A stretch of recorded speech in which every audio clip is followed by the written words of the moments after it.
Y ahí ponemos la pantalla y sí empezamos.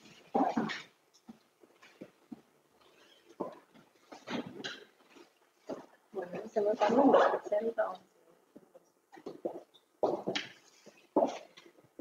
Bueno, primero bienvenidos a todos a este encuentro realmente muy interesante acerca de inversiones. Bienvenido. Muchas gracias. Fernando. Corvaro. Fernando Corvaro. Él es CEO de Pampa. Pampa Capital, correcto. Pampa Capital, muy conocida empresa. Así que para nosotros es un honor tenerte acá. Y bueno, agradecer a Mauro por armar estos encuentros que son sumamente de gran valor para todos los profesionales y además es una temática que todos tenemos que estar cada vez más informados porque claramente es el presente y el futuro. Así que bueno, bienvenidos y bueno, esperemos que disfruten de este encuentro, que lo expriman. Sí, claro que sí. Y bueno, Mauro, gracias por armar todo esto. Así que dicho esto, cuando ustedes quieran. Bien, le paso el control a Fer. Hago una breve intro por qué vino Fer a la facultad.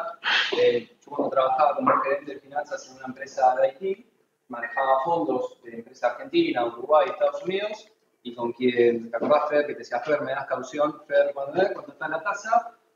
Y un día lo vi hablando en Neura. Sí, tengo un programa en Neura. Si te gusta hablar y te gusta responder, te quiero en la facultad. Y Fer de una me dijo, sí, dale. Y acá estamos, así que de mi parte, súper agradecido por la iniciativa y todo tuyo. Bueno, gracias. Además, soy profe de maestría en finanzas en la ITELA, y la materia se llama Gestión Patrimonial, y lo que hablamos básicamente esa materia es de inversiones, ¿no?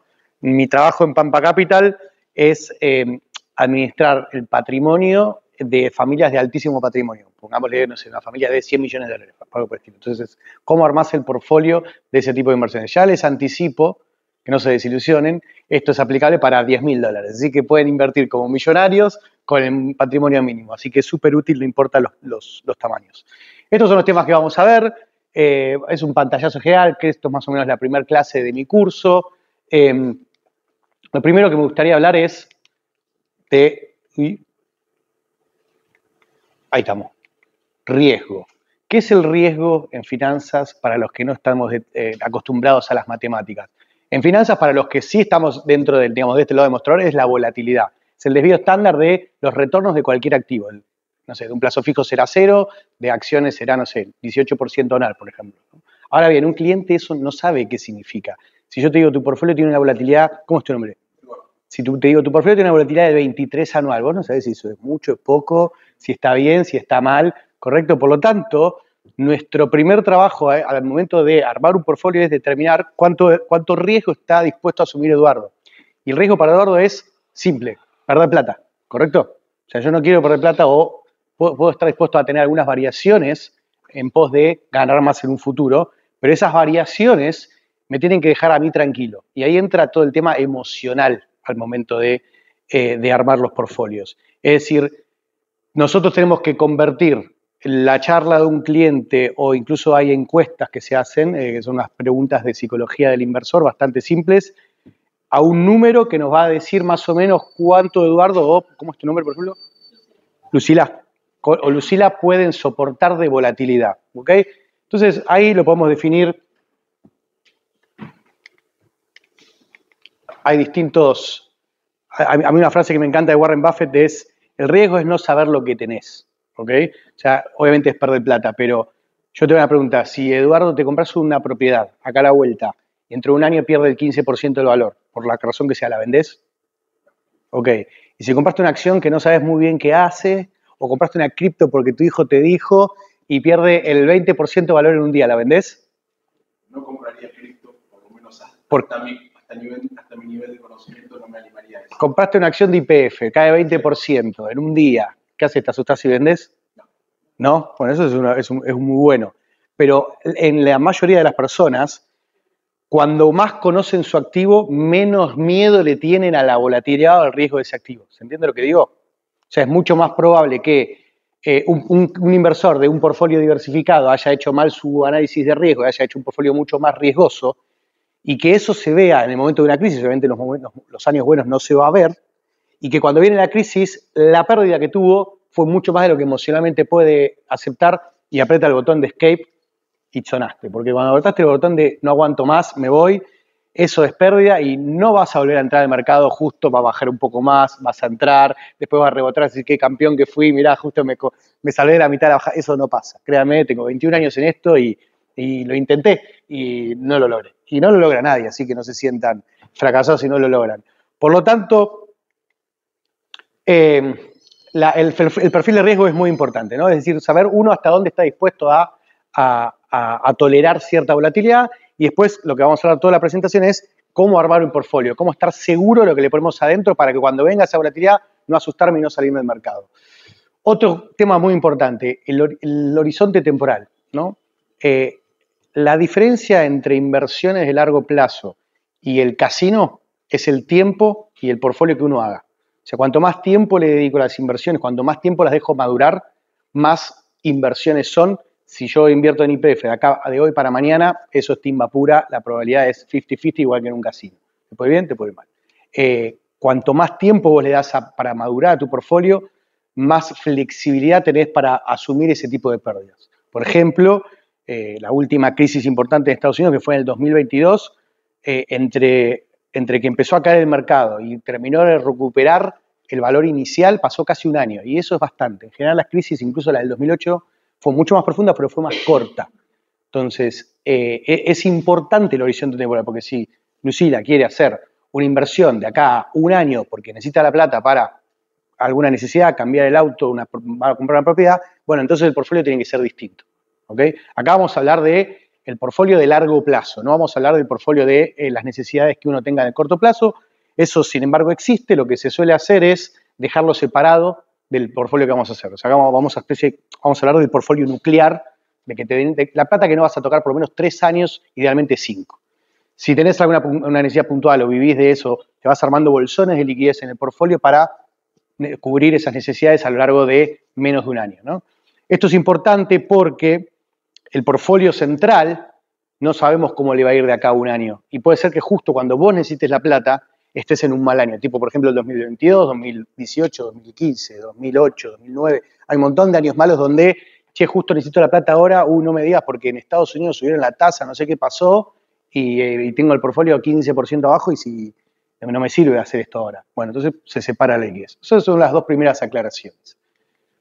Después vamos ya directamente a los principios, ¿no? Esto es, como yo de hecho se lo regalé a Mauro en un librito, que esto lo hacemos para los clientes, para cuando vienen los malos momentos, aprender las reglas básicas que nos deja la enseñanza de 100 años de finanzas en el mundo.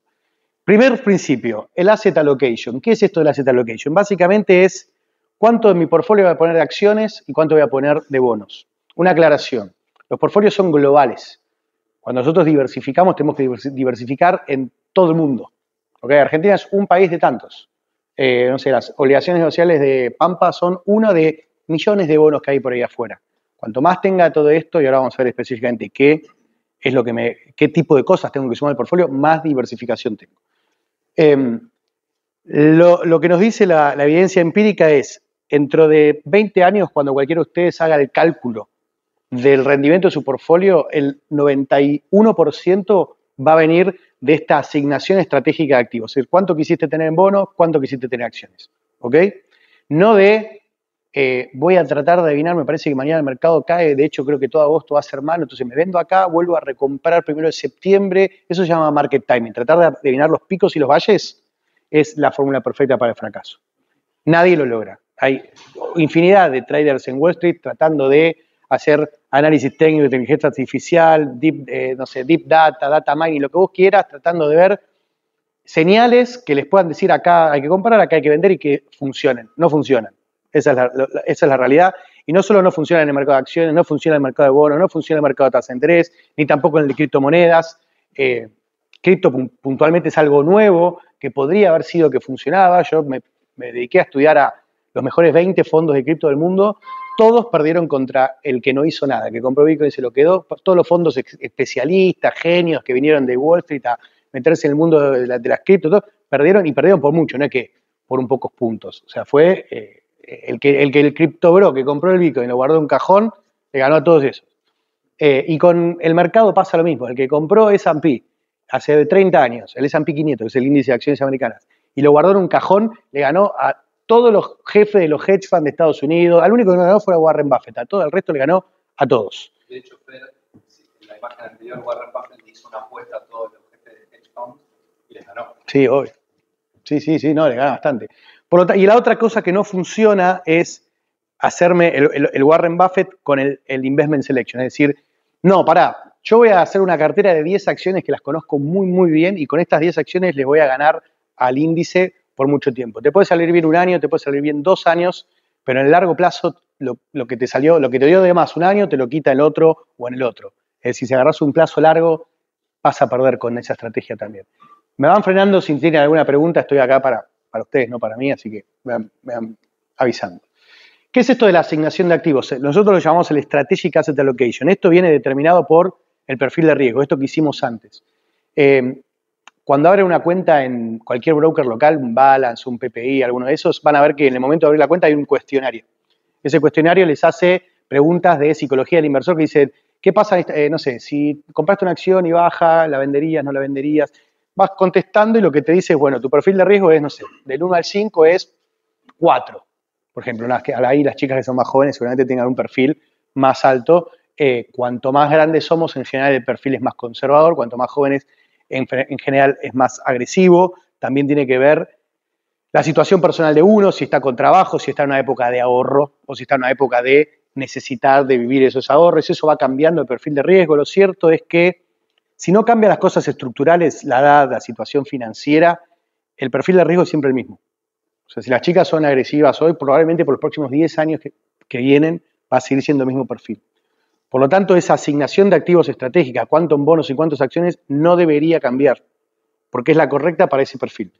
Ejemplo, yendo desde un perfil súper conservador, acá tenemos en números, 0 acciones, 100% bonos, este es el retorno, 5%, si te vas yendo más para acá, que es un perfil extremadamente agresivo, 100% en acciones, 0 bonos, tenés mucho más rendimiento. En el medio están todos los perfiles de riesgo. A mí me gusta generalmente dividirlo en 3 partes. Con eso es suficiente. Y esto que está acá es la parte táctica. Acá ya empieza a ser un poquito más complejo, que es, ok, supongamos que las chicas tienen un portfolio 60-40, 60 bonos, 60 acciones, el S&P 500, 40 bonos americanos, treasuries, bonos investment grade, bonos de empresas americanas, bonos muy conservadores. Ese es el perfil agresivo. Lo voy a mencionar varias veces acá, como para que tengan noción. Ahora bien, el Tactical Allocation, que es esto que está acá, significa hacer doble clic en cada una de esas categorías, es decir, vamos a ver el mundo de bonos, vamos a ver el mundo de las acciones, ¿qué hay adentro? Y tomar, de acuerdo al contexto de mercado, una decisión si hay alguna parte de ese segmento de mercado que yo creo que le va a ir mejor o que le va a ir peor. ¿Okay? Entonces, por ejemplo, acá cuando hacemos doble clic en acciones, este banco que es JP Morgan, que saca esto trimestralmente, lo que te dice ahí en 2 renglones, básicamente es el view que tienen ellos respecto a ese subasset class. Por ejemplo, en este caso sería, si estás dentro de acciones, ¿cuál es el view con acciones americanas? ¿Cuál es el view con acciones europeas? ¿Cuál es el view con acciones del Reino Unido, Japón, de mercados emergentes? ¿No? Entonces, por ahí te puede decir, mira, estoy bullish significa que soy positivo para acciones americanas porque la dinámica de la tasa de la Fed la va a bajar, qué sé yo. Y al mismo tiempo estoy bearish, eso significa bajista, con acciones emergentes porque, no sé, si las tarifas de Trump, qué sé yo, digo, siempre va a haber una razón. En general los bancos no coinciden con esto y eso es parte de la belleza del mercado, no todos estamos de acuerdo, si no, no se moverían los precios. Yo lo que hago personalmente es, hay 3 o 4 bancos o casas de fondos o analistas que me gustan y tomo una especie de resumen de cada uno de ellos de si están bullish o bearish en algún sub-asset class, ¿no? También puede ser que estén neutral, es decir, no creemos que vaya a afectar, que este sub-asset class en particular vaya a tener una variación más allá de la que naturalmente debería tener, ¿ok? En general lo que siempre digo acá es, si no tienen una convicción de qué va a pasar, por ejemplo, con las tasas de interés, con la Fed, con la economía, con los earnings de las compañías, si no tienen una convicción correcta, entonces me pongo neutral y me quedo 60-40 como estaba antes. Sí. ¿Cómo ve el mercado hoy equity argentino? Hoy. Equity argentino, bueno, está bueno la pregunta porque equity argentino, por ahora, hemos estado en la categoría Emerging Markets Equity. Argentina puntualmente hoy no está en esta categoría, pero sí está en esta que está acá. en Emerging Markets Bond. O sea, Argentina es parte de los índices de renta fija de Emerging Markets en dólares, no lo es dentro de la renta fija en pesos y no lo es en mercados en equity, todavía. Este año hicieron la revisión y todavía no entramos porque queda un poco de cepo. El año que viene ya casi seguro sin cepo vamos a entrar en mercados emergentes. Entonces, vos ahí podrías ir a hacer un doble clic acá y preguntarle a este banco cómo está respecto al BID de Argentina. Yo puntualmente, por lo que veo y escucho de algunos colegas, están esperando en las elecciones para entrar a Argentina. O sea, como están acá en la frontera con bastante guita esperando entrar. Después, en renta fija, fixed income, lo mismo. Acá te dicen, por ejemplo, está UW y OW significa underweight y overweight. Underweight es que están bearish, o sea que quieren tener menos peso del común, y OW significa overweight, significa que quieren tener más peso del común. Entonces, perfecto, pues justo quería pasar acá. Esto se ve chiquito, pero lo que muestran acá es este mismo banco, de acá está el Strategic Asset Allocation, ven que es 40, 40, 20, estos alternativos se los voy a explicar después, pero estos tienen 40% en acciones, 40% en bonos, 20% de alternativos. Y esto que está acá son los tactical shifts, es decir, en este caso, por ejemplo, le bajan medio punto a esto, le suben 0,25 a aquello, de acuerdo al view que tienen lo que vimos antes, ajustan como las perillas de un tablero de control, es decir, le van poniendo un poquito más a donde hay un high conviction, le sacan un poquito a lo que no tienen tanta convicción. Esto, insisto, esto es parte de nuestro trabajo. Siempre lo que digo es, si no tenés una convicción, no andes haciendo apuestas que no estás seguro de que van a pasar. Tampoco es una apuesta porque los shifts, esos que están ahí, en general tienen que ser muy chicos. Muy chicos porque no tienen que trastocar el strategic inicial, ¿no? Que es decir, las chicas tienen 60, 40, bueno, eso que quede así. Lo que estoy haciendo es por ahí le saco un poquito de acciones americanas, le subo un poquito de acciones emergentes. O por ahí le bajo a bonos high yield, que son bonos de alto rendimiento, y le subo un poco a bonos del Tesoro americano porque creo que viene una crisis, por ejemplo. Harías eso. Entonces, eso es lo que se maneja acá, es como el avión, como manejar el tablero de control del avión, decir que creo que para adelante va a pasar esto, entonces ajusto mis flaps del avión a eso. Pero sin desdibujar la idea principal del perfil de riesgo. Pregunta. Adelante. Si yo tengo 35 años, yo hago 65-35. 65 acciones, 35... Está muy bien, esa es la regla de 100. Sí. La famosa 100 menos la edad, en Estados Unidos es más o menos la cantidad de equity de acciones que tendrías que tener en tu portfolio. Si mi equity tengo 2 acciones que subieron mucho y me voy a 70, ¿me recomendás rebalancear o me quedo en el 70-30? Eso es interesante. El rebalanceo lo vamos a ver, es el último principio. Okay, bien. Así que dame un segundo que ya llegamos ahí. Segundo, cash isn't always the king. El efectivo no siempre es el rey. Viste que está la frase famosa cash is king. Cuando viene la crisis todo el mundo te dice cash is king. Sí, obvio. Si se cae todo, prefiero tener cash para comprar más barato. El tema es cuánto hace que te estás esperando con el cash en la mano. Ese es el problema. En general, seguramente ese periodo es mucho más largo y haber estado invertido en ese periodo en vez de estar esperando con el cash, te hubiese convenido. Para mostrarlo muy exacerbadamente, yo siempre traigo este gráfico que son 220 años de historia, y fíjense, la primera conclusión es, en lo que valía $1 hace 200 años, hoy vale 0. O sea, con $1 de hace 200 años, hoy el poder adquisitivo de eso es 0. De hecho, si nos vemos en los últimos, de la pandemia a hoy, la inflación en Estados Unidos fue 25% acumulada. Eso significa que cada dólar vale 20% menos en poder adquisitivo. Y eso depende mucho de la ciudad que vayas. Si vas a Colorado, quizás es solo 20. Si vas a Miami, por ahí vale la mitad de lo que valía hace 5 años. Y estamos hablando del dólar, no del peso argentino. ¿Ok? Entonces, la segunda conclusión de esto es oro, bonos o treasury bills te van a ayudar para mantener el capital, no vas a ganar nada a largo plazo. Lo que te da la ganancia a largo plazo son las acciones. Si querés ganar plata, en algún momento tenés que estar invertido en acciones. Con los bonos solo vas a mantener, con el dólar en la mano, la única seguridad es que vas a perder.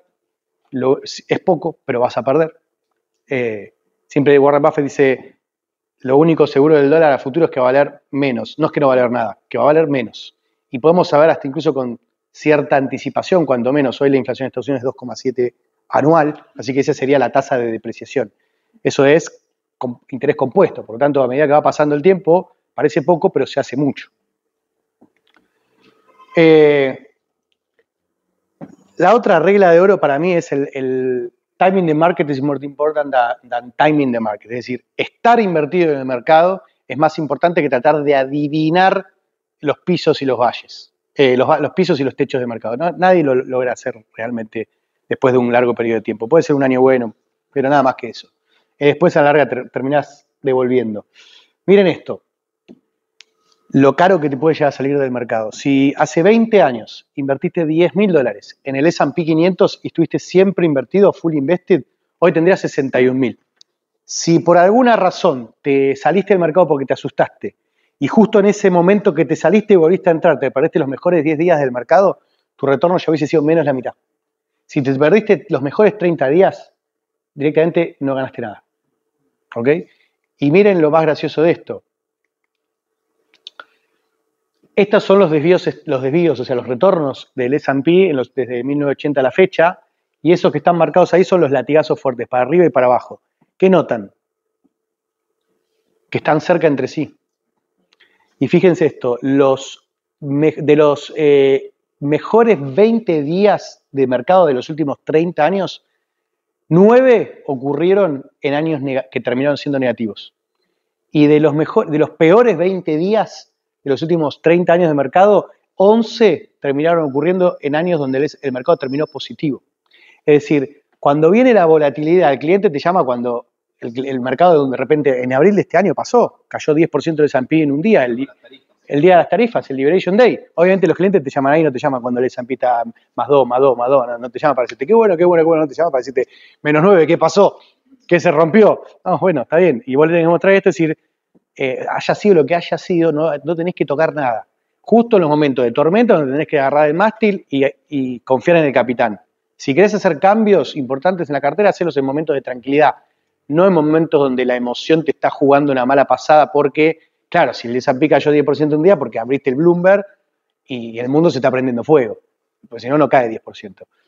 De hecho, recuperó lo mismo el día que Trump... Después siempre pasa algo, la Fed le tira un salvavidas, baja la tasa, imprime dólares, algo siempre pasa que el mercado va para arriba. Al final del día no es que el mercado sea irracional, el mercado trata de anticiparse las ganancias conjuntas de todas las empresas que componen el índice. Y si a la larga esas ganancias hacen delivery, es decir, si existen, si vienen, bueno, el mercado vale lo que vale, y es lo que estamos viendo un poco hoy. Vamos a entrar un poco más en detalle en S&P. Les propongo un ejercicio que ahora está muy fácil a mano. Vieron que Fer mostró cuánto ganás vos estando time in market versus timing, que es hacerle el tiempo. Hoy es súper fácil, agarran el celular, abran el chat GPT y pregúntenle cuánto tengo dentro de 30 años si invierto por mes $100. Ajá. Se sorprenderían el valor que está. No lo traje, lo tengo que poner en la presentación, hay un cuento muy bueno que dicen dos amigos, uno yeta mal y otro que tiene buena suerte. Los dos invierten $1.000 por mes o por año. $1.000 por año, y el Jetta obviamente lo hace en el pico del día más alto del S&P ese año, y el otro lo hace el día más bajo. Se juntan dentro de 30 años y la plata final es casi la misma, es mínima la diferencia.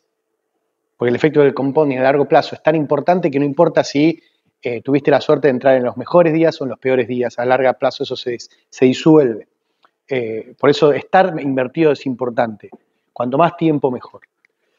Esto ya lo vimos. Después les cuento, esto es una estrategia que se usa justamente para ver el índice de pánico. El VIX es un índice, ¿saben lo que es? No.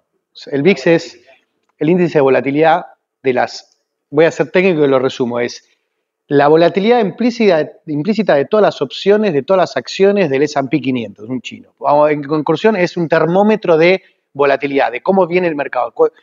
¿Cuánto espera el mercado de nervios en el índice, es decir, de la volatilidad? Si el VIX es bajo es porque el mercado viene tranquilo. Si el VIX es alto es porque el mercado se está moviendo mucho. Números. Entre 12 y 20 es bajo. De 20 a 30 es mediano, ya está pasando algo. Arriba de 30, ahí estamos en el medio de un quilombo. Para que se den una idea, en el medio de las crisis llega a tocar 70, 80, con los latigazos fuertes. Entonces, este gráfico lo que te muestra es, perfecto, si el VIX es un índice que me dice el nerviosismo del mercado, es decir, el riesgo, hagamos una estrategia que sea, yo estoy invertido dentro del S&P todo el tiempo que sea necesario, cuando el mercado se pone nervioso, es decir, cuando viene la crisis, me salgo y hasta que el VIX no vuelva a bajar de ese número, de ese 33, me vuelvo a meter. Es decir, básicamente es una estrategia de, hay volatilidad, me salgo del mercado, vuelvo a entrar cuando baje la volatilidad. Bueno, y acá está la diferencia de retornos. Este es si no hiciste nada, 10% anual. Este es si hiciste todo ese lío de andar viendo de que cuando viene, el VIX me está diciendo que va a pasar algo de mercado, bueno, me salgo, vuelvo a entrar. Mejor no lo hubieses hecho, básicamente. Obviamente que esta es buenísima para mostrarte a algún cliente tuyo cuando tenés esos días de pánico total y decís, justo me está llamando en el momento perfecto para mandarte la cagada perfecta. Suena hasta contraintuitivo decirles que lo mejor que pueden hacer es no hacer nada. Exacto, es que yo ya, igual ya mi cliente Pero es verdad. ya me dice, te echamos por este tema, yo sé que me vas a contestar, no haga nada, siempre lo mismo, le digo, bueno, si al final tengo razón. Después de 10 años ya no te llaman más. Está muy bien. Pero lleva 10 años. Sí. Salirse en ese momento es convalidar una pérdida. No solamente es convalidarla, es estar especulando con que va a caer más y que vas a tener la bola de cristal para embocarla ahí abajo. Ese es el problema. Exactamente, el problema no es tanto la salida, es tener que adivinar dos cosas. Cuándo salir y cuándo entrar. A una capaz le evocás, a las dos seguro que no. ¿Se entiende? Es decir, capaz le evocás a la salida, va más para abajo, después empieza a rebotar, ya te pasó tu nivel, pasa 2 años, ya te quedaste recontra atrás y decís, bueno, ahora adentro, listo. Chao, ahí hiciste esto perfectamente. Y ojo, porque ese gap, en un momento de mucha volatilidad, puede ser años de retorno. Por ahí en una semana de muchísimo estrés, tipo un 2008, agarrarte 2 días buenos es el equivalente a haber estado 2 o 3 años afuera del mercado. Eso es no, cagaste, ahí si hiciste eso no lo podés volver tiempo atrás. Este es un poco más difícil de entender, pero creo que lo voy a lograr.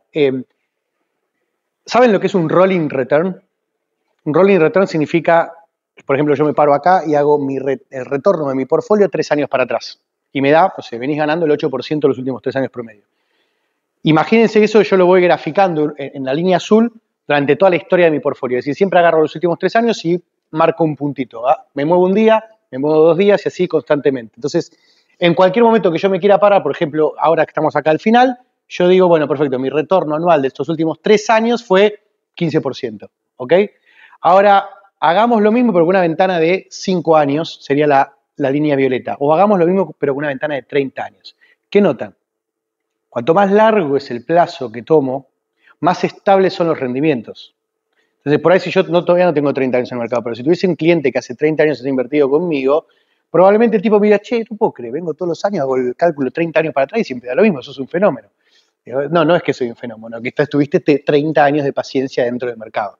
¿Se entiende? Entonces, lo importante es, fíjense qué importante que es mantenerse invertido sabiendo lo que uno tiene. No haciendo stock picking, o sea, no tratando de adivinar las mejores 5 o 10 empresas del S&P, no lo van a lograr, nadie lo logra, les voy a mostrar un gráfico de eso, y no salirse en los momentos que uno por ahí piensa, por más seguro que esté que esto va a ir peor, que después va a mejorar, entonces salgo ahora, me meto después, no va a pasar. Paréntesis ahí. Sí. ¿Aplica para Argentina?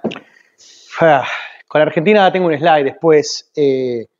Lamentablemente no, porque, pero se los voy a mostrar un slide mucho después. Voy a hablar de China y voy a hablar de Argentina, que tienen el mismo problema. El mercado está diseñado, es una máquina perfecta diseñada para sacarle plata al impaciente y transferírsela al paciente. ¿Ok? Por eso arranqué la clase diciendo el criptobro que compró Bitcoin en el 2020 y lo guardó en un cajón y se lo olvidó, le ganó a todos los cracks que estuvieron tratando de ganarle esa estrategia. Y esto es lo que te dice Warren Buffett. De hecho, cuando le preguntás a Warren Buffett, que es un especialista en stock picking, o sea, que lo que no tenemos que hacer nosotros porque no somos Warren Buffett, te dice, ¿cuál es tu tiempo de permanencia en una acción preferido? Y el tipo te dice, forever. Forever. Coca-Cola, de hecho, él se va a morir teniendo Coca-Cola en el portfolio. Y la tiene para siempre. Apple no es tanto tiempo como Coca-Cola, pero tiene hace más de 10 años. Y miren esto, acá lo que grafico es, las barras azules es cómo terminó el S&P cada año, desde el 80 a la fecha, y en el puntito rojo es cuál fue el peor momento del año. ¿Ok? Imagínense en qué momento ustedes leen la mala noticia o en qué momento te llama el cliente para vender todo el portfolio porque se asustó porque va a caer Lehman o porque la Fed vino la inflación y la Fed va a subir las tasas, digo, siempre va a haber una razón. Y ese llamado va a ser en el puntito rojo. Fíjense la diferencia, te puede agarrar un año que pasaste de menos 34 a más 16. Casi que podés, si hiciste ese error, por ejemplo este que fue en el COVID, prácticamente tiraste 20 años a la basura en un año, en un error. ¿Se entiende? Es muy importante esto. ¿Preguntas hasta acá? Porque voy bastante rápido.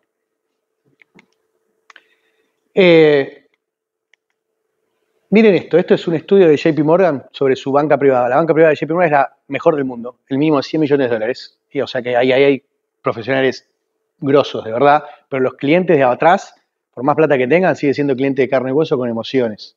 Y ellos hicieron un estudio y compararon el rendimiento promedio de la cartera de clientes de toda la banca privada de JP Morgan versus, por ejemplo, cuánto te dio un portfolio 60-40, como el que hablábamos para ustedes, ¿no? O uno 40-60, es decir, más bonos que acciones. O, por ejemplo, haber estado invertido en el S&P. O en REITs, que son propiedades en Estados Unidos que cotizan. Ustedes se van a reír, pero el peor enemigo del inversor es el propio inversor. Es la emoción del propio inversor.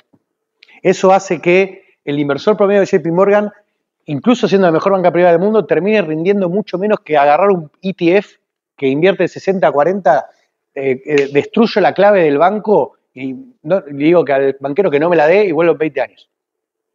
Y todos los profesionales ahí atrás ganaron menos.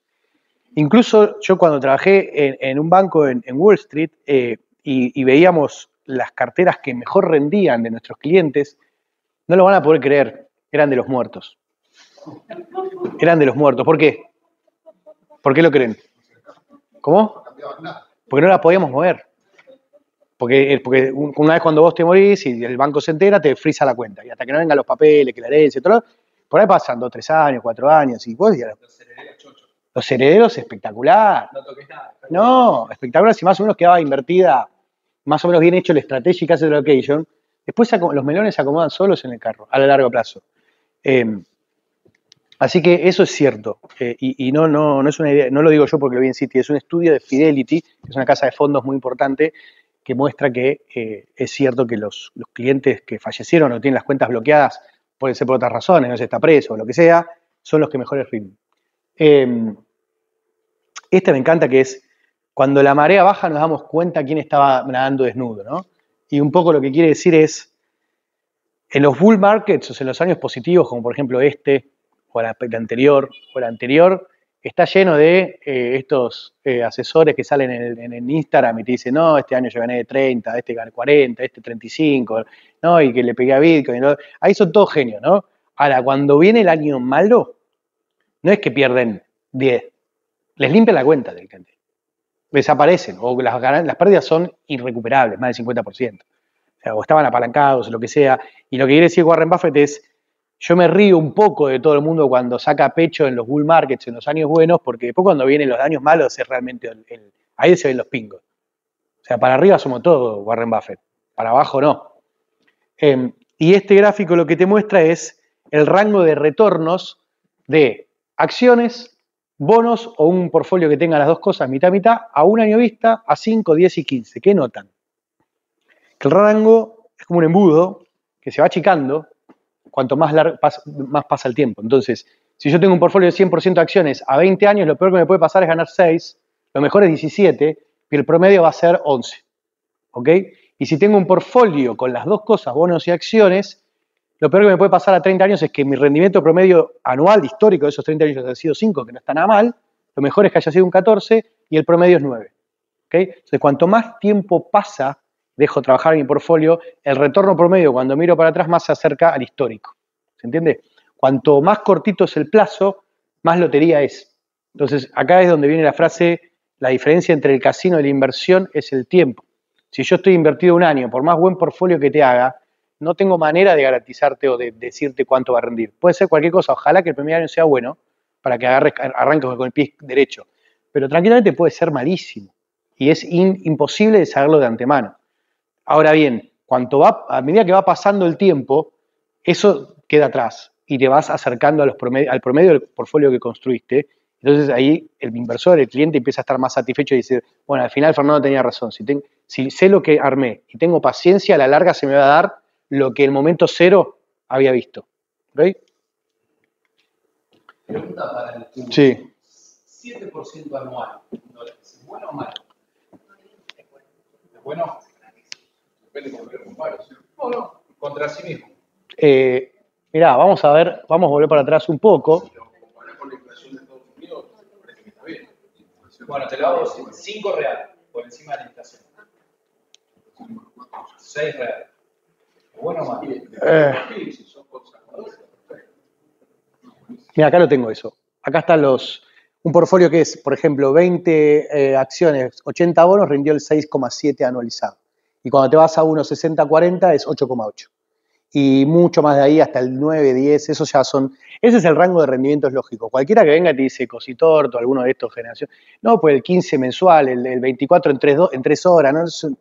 Cualquier cosa que salga de esto es fantasía, o por lo menos hay que hacerle un doble clic a ver qué es. Salvo que sean inversores ultra sofisticadas, en megabancos en el extranjero y demás. Bueno, ok, pero cualquier pibe que venga y te diga, no, de 15% mensual, si está fuera de este rango, es porque es mentira. Y si te lo prometen, es porque no son profesionales. Porque yo te puedo decir que si hacemos un portfolio de Z40 va a rendir 8,8, pero te voy a decir, venímelo a exigir dentro de 10 años. Nunca te voy a decir, dentro del año que viene hablamos, te voy a decir, el año que viene puede ser menos 20. Y es parte del juego. Si querés el 8,8, el año que viene hay una probabilidad de que sea menos 20. Me voy para consultas hasta acá. Anímense.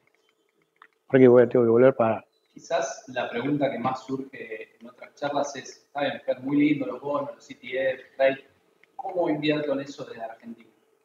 Bueno, ya que estás con ese punto, hoy en día desde Argentina tenés cada vez más acceso a activos globales. De hecho, hoy tenés una amplia gama que ya le perdí el número de CDRs. Los CDRs hoy ya no son ni siquiera solamente sobre acciones, también tenés sobre ETF. Así que ya ahí te diría que solucionaste por lo menos el 60-70% de lo que necesitas con esa pavada. Después toda la parte de renta fija y demás es más difícil hacerlo acá, aunque no imposible. Aunque no imposible. O sea, se pueden comprar bonos del exterior y custodiar en caja de valores técnicamente. Obviamente los brokers locales tienen más acceso a mercado local, todo lo que es peso, bonos argentinos, ONs y demás, ¿no? Después vamos a hablar un poquito de eso. Pero con los ETF la parte de acciones te diría que la podés cubrir bastante bien. Casi que con lo que tenemos estamos bien. Y la parte de renta fija, yo creo que el año que viene en algún momento va a haber una reforma importante del sistema financiero y se van a permitir acá tener los activos del extranjero. Es decir, que se pueda comprar desde acá un fondo de BlackRock, por decirte una cosa. Y ahí vas a poder resolver la parte de renta fija. Y después vamos a la parte de alternativos, que esa todavía es más difícil para acceder desde acá, no creo que se vaya a poder. ¿Qué pasa con la diversificación en los momentos de crisis fuerte? Por ejemplo, acá traje el 2020 y el 2008.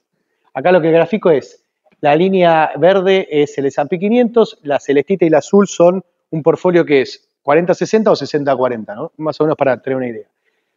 La pregunta es, ¿sirvió o no sirvió la diversificación en las crisis? Si traigo cualquier otra crisis, la conclusión es la misma. La respuesta es sí, sirvió y sirvió un montón. Primero porque la profundidad de la caída fue mucho menor de los portfolios que aplican a tu perfil. Por ahí las chicas son agresivas, tienen el celeste, por ahí de este lado son más moderados y tienen el azul, ¿no? Entonces, pero cada uno cayó lo que correspondía a que caiga ese portfolio y en cualquier caso mucho menos que 100% de acciones. Pero lo más importante es esto, el periodo de recupero. En un portfolio diversificado recuperas mucho tiempo antes que en un portfolio no diversificado. Y eso no es menor, porque el S&P se ha pasado, en la crisis del 2000, no sé si se acuerdan, pasó 7 años hasta recuperar el valor. El Nasdaq pasó 15 años hasta recuperar su valor. Entonces, yo te puedo asegurar que si tenés al cliente del otro lado, es muy difícil estar 15 años diciendo, tenés paciencia que ya vas a estar arriba, porque casi con seguridad va a llegar un momento que te diga, ya está, ya fue esto, no sirve para nada. En la crisis del 2008 lo mismo. La cortó más de 2 años el periodo de recupero haber estado diversificado. Y de hecho, el S&P tardó desde el 2008 hasta el 2016 en S&P ganarle el portfolio diversificado. ¿Okay? Por lo tanto, la primera conclusión de acá es nunca todos los huevos en la misma canasta. aunque sea la mejor canasta del mundo, que sea, te encanta Bitcoin, perfecto, no pongas todo ahí. Me encanta, hay que tener el portfolio perfecto. S&P, imbatible, la mejor inversión de los últimos 250 años de que existe el mercado financiero, perfecto, pero no pongas todo ahí. ¿Ok? Es importante mezclar con otra clase de activos. Y esto es la clase de activos. Yo tengo un portfolio de 20 acciones americanas. Le pongo 3 más, no diversifico nada. Le pongo 40 más, no diversifico nada. A eso le pongo 5% en oro y 5% en Bitcoin, rediversifiqué una barbaridad. Si le pongo 20 en un bono del Tesoro americano a 10 años, ya está, tremendo portfolio. Y eso es una boludez. Si le pongo 28 acciones más, no cambia nada. La diversificación es entre clases de activos la que sirve, porque es la que da la que tiene correlación menor a 1. Cuando pongo muchas acciones parecidas entre sí, la correlación de esas acciones es probablemente cerca de 1. Por lo tanto, agregarle, no me cambia el ratio de eficiencia de la diversificación. Bien. Este señor es, no sé si lo conocen, Ray Dalio, es el fund manager de Bridgewater. Bridgewater es uno de los hedge funds más grandes del mundo. Es un selector de acciones y un gran estudioso de la diversificación y sus efectos, ¿no? Diversificar bien es lo más importante que tenés que hacer.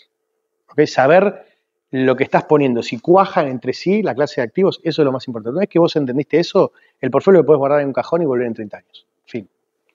Hay que hacerse el muerto. Hay que hacerse el muerto. Miren esto. Esto es, yo le llamo la tabla de posiciones de los clubes de fútbol, pero se llama Callaghan Table, y lo que muestra acá es en distintos años, cada colorcito es una clase de activo. ¿Ok? Y acá hago doble clic en bonos y acciones, y por ejemplo, dentro de bonos tenemos bonos del Tesoro americano, o lo que sean bonos libres de riesgo, bonos de empresas investment grade, bonos high yield, tenemos bonos de mercados emergentes, tenemos bonos de otros países en otras monedas. Esas son categorías. Si vamos a acciones, tenemos acciones de large cap americanas, small caps, tenemos acciones europeas, acciones de distintos países, acciones de mercados emergentes, hay de todo tipo de categorías, ¿no? Y esas categorías tienen una diferencia importante entre sí, por lo tanto mezclarlas importa. La primera conclusión de este gráfico, que te ordena año por año el ranking de quién fue, a qué clase de activo le fue mejor y a cuál le fue peor, la primera conclusión es, perfecto, si yo elijo una sola, voy a estar algunos años en el fondo del mar, otros años en la cima del Everest. No quiero eso. ¿Ok? Además, si elijo una de estas que por ahí termina siendo el promedio mucho menor que haber tenido un portfolio que tenga todas, no me conviene tener el portfolio. Y si además veo que la volatilidad de tener todas es mucho más baja que casi cualquiera de todas ellas por separado, digo, bueno, mejor, perfecto. Estoy 100% diversificado, gano más que cualquiera de sus componentes y tengo menor volatilidad. ¿Para qué voy a estar en una sola clase de activos si puedo estar en todas al mismo tiempo? Y este es el típico error en Argentina cuando, por ejemplo, una de estas cajitas es bonos de mercados emergentes corporativos. En realidad hay más cajitas. Acá hago las principales, ¿no? Pero podríamos entrar doble, triple clic. Entonces, bonos argentinos, no sé, agarro un portfolio, pongo acciones ON de Pampa, una YPF, una de Arcor, una de, no sé, de Aluar. Genial. ¿Diversifiqué? No diversifiqué nada. Es la misma clase de activo, está en el mismo país. Digo, hay un montón de eventos que le podría pegar en la misma forma, en la misma magnitud, al mismo tiempo a ese portfolio. No hay nada que esté fuera de eso que me pueda llegar a amortiguar esos movimientos.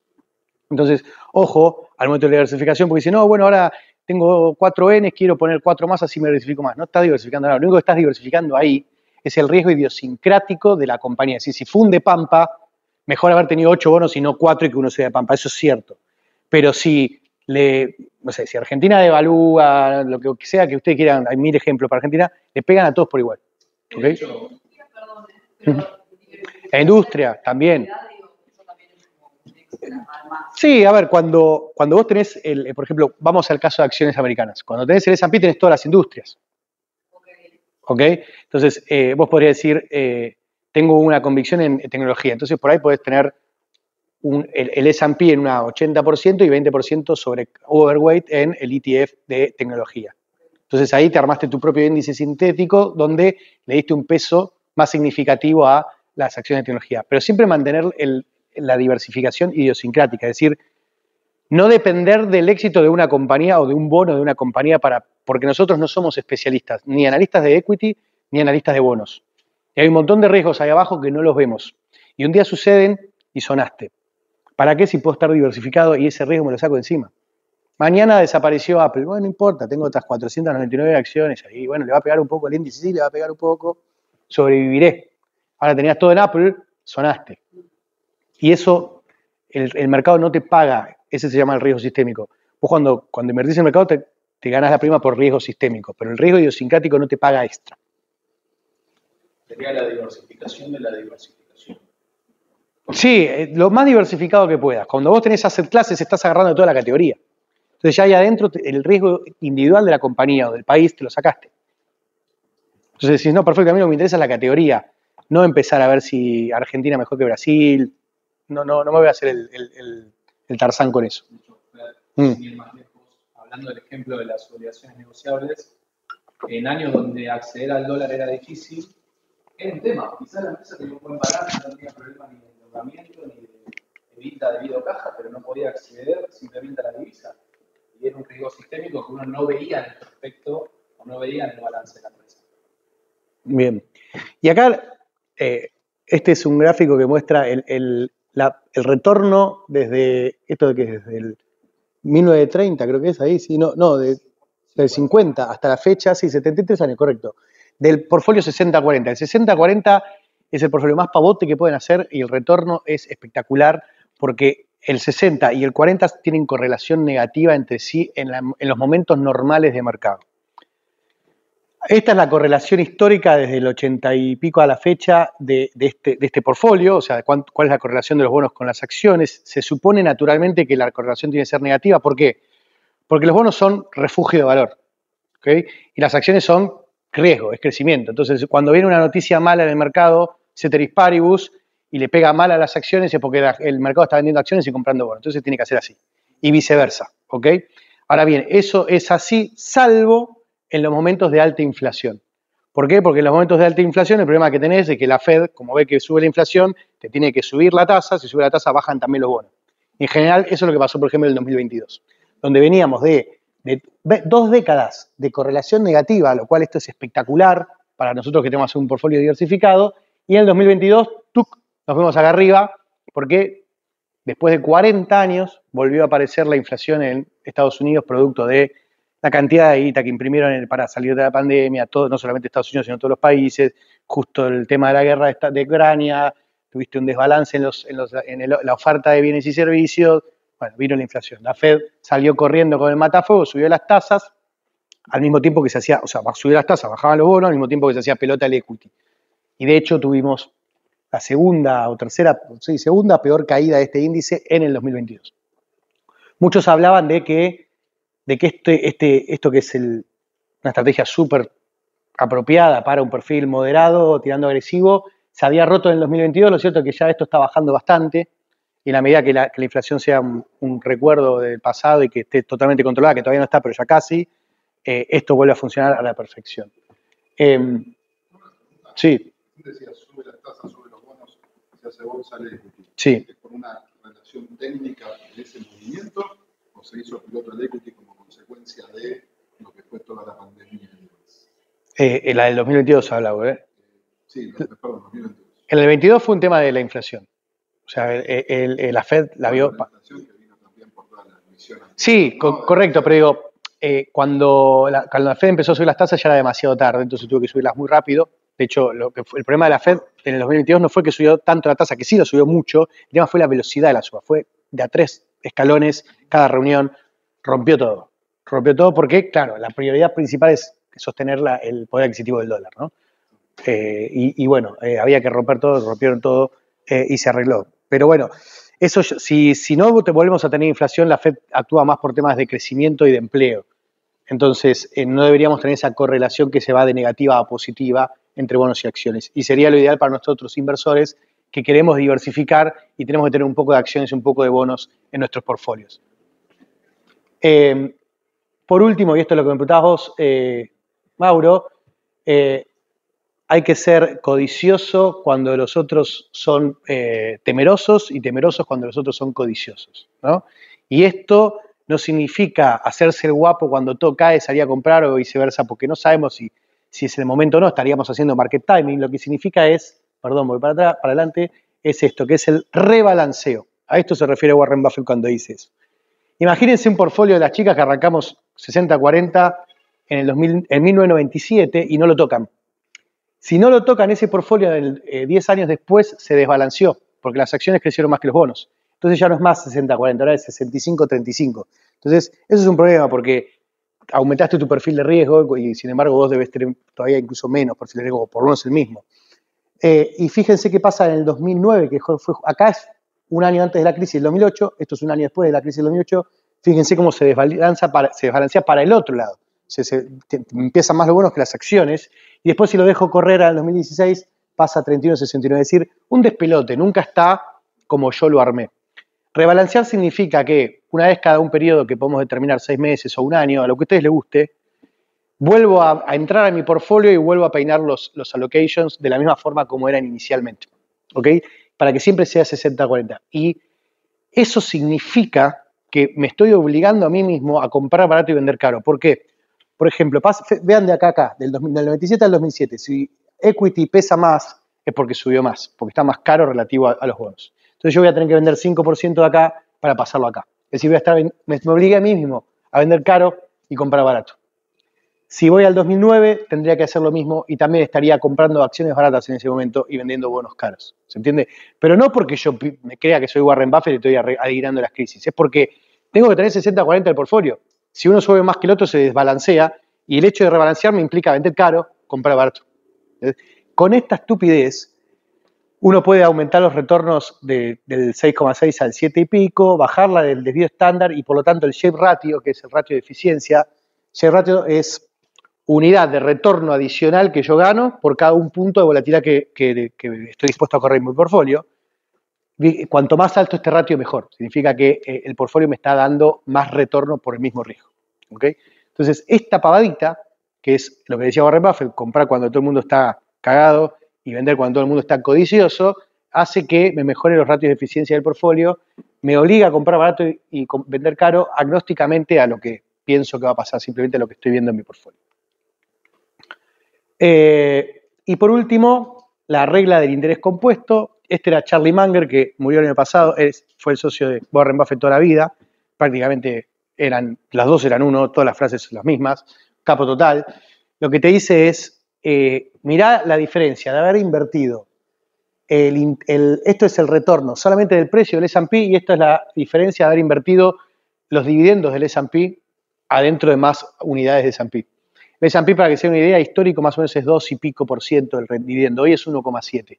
Una pavada así como 1,7 me va a hacer la diferencia en 30 años, sí. Si en 30 años yo reinvierto ese 1,7, 1,7, la diferencia es enorme. ¿Ok? Entonces, si hago esto y lo que vimos antes, vamos a estar bien. Preguntas hasta acá y vamos. La segunda línea es invertir sobre lo que vas ganando. La segunda línea es el resultado que vos hubieses tenido si reinvertías todos los años el dividendo que ganaste.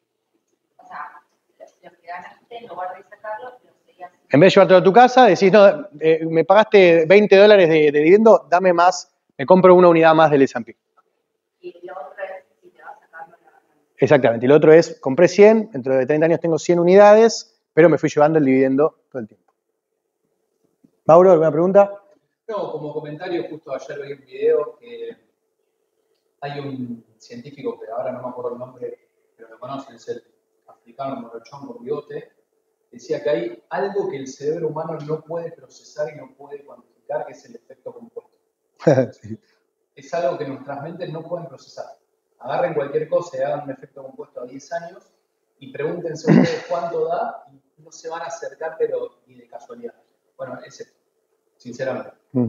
Y si quieren como experiencia personal, yo tengo una nena, tiene 2 años, y creé el fondo Isabela, en donde todos los meses le tiro de San Pío. Y digo, bueno, cuando cumplas 18, a ver cuánto tenés. Está perfecto. No, pero si hacen, como les dije, hagan el ejercicio en ChatGPT, si yo pongo $100 todos los meses, ¿cuánto tengo al cabo de 18 años? Se sorprenderían. Obviamente que no es el mismo poder de compra de ese dinero, pero sí, bueno, Es un valor interesante. Por último, y vamos cerrando porque sé que a las 7 se tienen que ir, es para responder tu pregunta. En realidad la presentación sigue, la cortamos acá, pero me adelanto en un slide para el tema de Argentina y por qué no aplica a Argentina como una inversión de largo plazo por ahora. Ojalá que en un futuro sí. Cuando vas a determinar los subas en clase que querés poner en tu cartera, vas a ver tres cosas. La correlación, la volatilidad y el retorno. Si empezás por el retorno, todos los que sean negativos o cero los vas a sacar. Digo, ¿para qué querés estar invertido a China a 20 años y los últimos 20 años perdiste plata? Los últimos 10 perdiste plata, los últimos 5 perdiste plata. Digo, no hay mucha probabilidad que los próximos 10, 5 o 20 ganes plata. ¿Ok? Ahora, si vos miras el S&P, los últimos 5, 10, 15, 20, 100, 200, ganaste plata. ¿Cuánto? 10%. Entonces, ya es elegible para armar el portfolio. Entonces, sí es importante al momento de armar el portfolio en esos subas en clases ver el retorno histórico. Y los que no tengan retorno o es muy cercano a cero, o mejor dicho, su volatilidad no se corresponde, no los pongo. Brasil, China, Argentina, y hay otros ejemplos más, son mercados accionarios que si vos los ves a 20 años, prácticamente no ganaron nada. Y la volatilidad que tienen es enorme. Tendrían que rendir por lo menos 3 veces más que el S&P, como para que tenga cierta lógica. Y no están ni cerca de eso, entonces no tiene mucho sentido. Por último, y porque me voy, pero quiero dejarle la perlita, es el hecho del Bitcoin. Hay una cosa que se llama Alternative Investments, que es todo lo que no son ni bonos ni acciones. Esto es un poco más complejo. Para que tengan una idea, el panorama acá es todo lo que son propiedades que coticen en bolsa en globales, hay en todo el mundo. Private equity, private debt, managed futures, hedge funds, commodities, oro, plata, commodities en general, Bitcoin. Lo traigo acá porque lo único que les quiero mostrar de esto es el efecto de dónde está el santo grial. Si ya dijimos que con el 60-40 estoy muy bien, pero había un problema que era, hay momentos donde la correlación se va a positivo y la diversificación no funciona.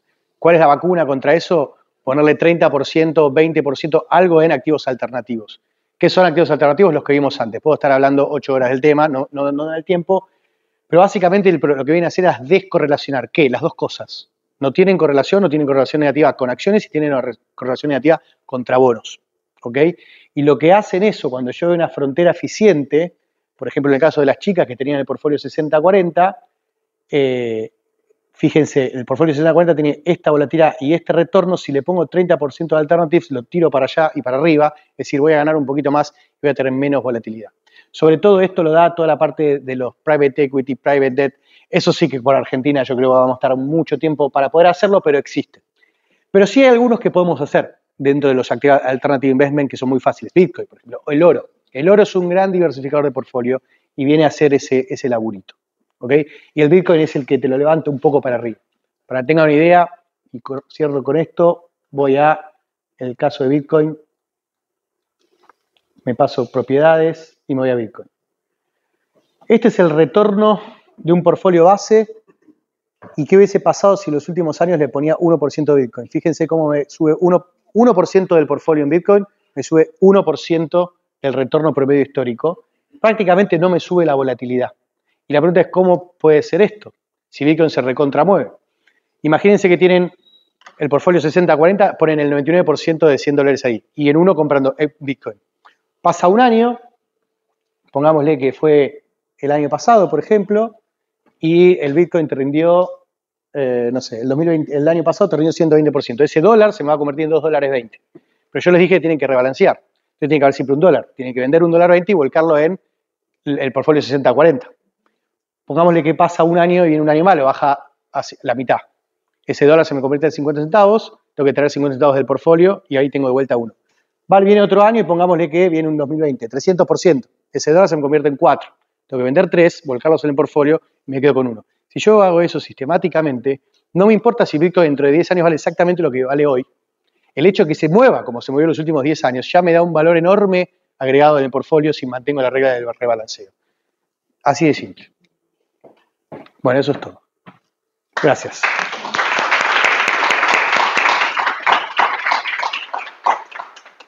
Bueno, perdonen que me tengo que ir.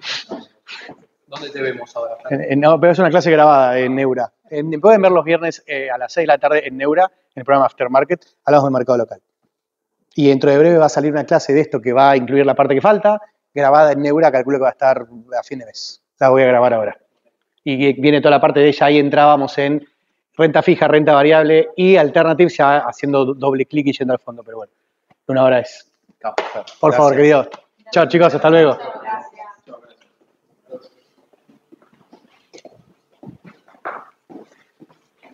Bueno.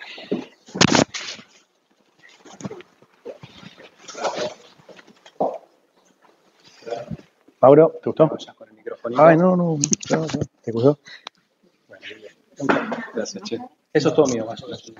Bueno, gracias. No, vayan. Chao. Bueno, esto